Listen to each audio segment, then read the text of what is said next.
ನಮಸ್ತೆ Karnataka different maker YouTube ಚಾನಲ್ಗೆ ಸ್ವಾಗತ. ಸ್ನೇಹಿತರೆ, ಜಗತ್ತಿನಲ್ಲಿ ಅನೇಕ ವಿಚಿತ್ರ ಘಟನೆಗಳು, ವಿಭಿನ್ನ ಸಂಗತಿಗಳು ನಡೆಯುತ್ತಿರುತ್ತವೆ. ಅದೆಷ್ಟೋ ಪ್ರಶ್ನೆಗಳಿಗೆ ಉತ್ತರ ಹುಡುಕಬೇಕು ಎಂದು ವಿಜ್ಞಾನಿಗಳು ಪ್ರಯತ್ನಿಸಿದರೂ ಕೆಲವೊಂದಕ್ಕೆ ಉತ್ತರ ಇನ್ನೂ ಸಿಕ್ಕಿಲ್ಲ. ಅದೆಷ್ಟೋ ಘಟನೆಗಳು ಕೂಡ ಪವಾಡ ಎಂಬಂತೆ ಇನ್ನೂ ರಹಸ್ಯವಾಗಿಯೇ ಉಳಿದಿದೆ. ಅಂತೆಯೇ ಜಗತ್ತಿನಲ್ಲಿ ಹಲವು ಭಯಾನಕ ಪ್ರದೇಶಗಳಿದ್ದು ಅದರಲ್ಲಿ ಈ ಒಂದು ಕಾಡು ಸಹ ಸೇರಿದೆ.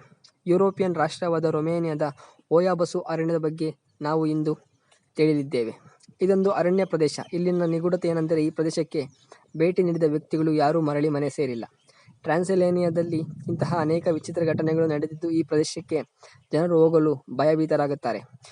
ಅದೇ ಕಾರಣಕ್ಕೆ ಓಯಾಬಸು ವಿಶ್ವದ ಅತ್ಯಂತ ಭಯಾನಕ ಅರಣ್ಯ ಪ್ರದೇಶ. ಇದು ಟ್ರಾನ್ಸಿಲ್ವೇನಿಯಾದ ಪ್ರಾಂತ್ಯದ ಕ್ಲೂಜ್ ಕೌಂಟಿಯಲ್ಲಿದೆ. ಕಾಡಿನಲ್ಲಿ ನಡೆಯುತ್ತಿರುವ ನಿಗೂಢ ಘಟನೆಗಳನ್ನು ನೋಡಿದರೆ ಇದು ಟ್ರಾನ್ಸಿಲ್ವೇನಿಯಾದ ಬರ್ಮುಡಾ ಟ್ರಯಾಂಗಲ್ ಎಂದೇ ಕರೆಯಲಾಗುತ್ತದೆ. ದಿ ಇಂಡಿಪೆಂಡೆಂಟ್ ಎಂಬ ಪತ್ರಿಕೆಯಲ್ಲಿ ಪ್ರಕಟಗೊಂಡ ವರದಿಯೊಂದರ ಪ್ರಕಾರ ಓಯಾಬಸು ಕಾಡನ್ನು ವಿಶ್ವದ ಅತ್ಯಂತ ಭಯಾನಕ ಅರಣ್ಯಗಳಲ್ಲಿ ಒಂದು ಎಂದು ಪರಿಗಣಿಸಲಾಗಿದೆ. ಇದಕ್ಕೆ ಬರ್ಮುಡಾ ಟ್ರಯಾಂಗಲ್ ಅಂತೆಯೇ ಟ್ರಾನ್ಸಿಲ್ವೇನಿಯಾ ಟ್ರಯಾಂಗಲ್ ಎಂದು ಕರೆಯಲಾಗಿದೆ. ಈ ಕಾಡಿನಲ್ಲಿರುವ ಮರಗಳು ಅಡ್ಡಲಾಗಿ ಮತ್ತು ಬಾಗಿದಂತೆ ಕಾಣುತ್ತವೆ. ಇವು ಸೂರ್ಯನ ಬೆಳಕಿನಲ್ಲಿ ಇನ್ನಷ್ಟು ಭಯಾನಕವಾಗಿ ಕಾಣುವುದು ಇಲ್ಲಿನ ಅಚ್ಚರಿ. ಈ ಪ್ರದೇಶದಲ್ಲಿ ಭೂತ ಪ್ರೇತಗಳ ಅಸ್ತಿತ್ವವೂ ಇದೆ ಎಂದು ಇಲ್ಲಿನ ಜನರು ಹೇಳುತ್ತಾರೆ.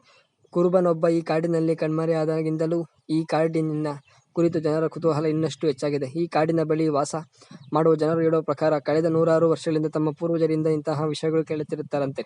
ವಾಸ್ತವವಾಗಿ ಹಳೆಯ ಪೂರ್ವ ನಿದರ್ಶನದ ಪ್ರಕಾರ ಮನುಷ್ಯನು ಅರಣ್ಯವನ್ನು ಪ್ರವೇಶಿಸಿದ ತಕ್ಷಣ ಕಣ್ಮರೆಯಾಗುತ್ತಾನೆ.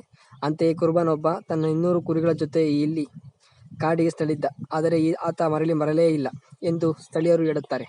ನೋಡಿದ್ರಲ್ಲ, ಈ ಇಷ್ಟು ಯುರೋಪಿಯನ್ ರಾಷ್ಟ್ರವಾದ ರೊಮೇನಿಯಾದ ಓಯಾಬಸು ಅರಣ್ಯದ ಒಂದಷ್ಟು ಮಾಹಿತಿ.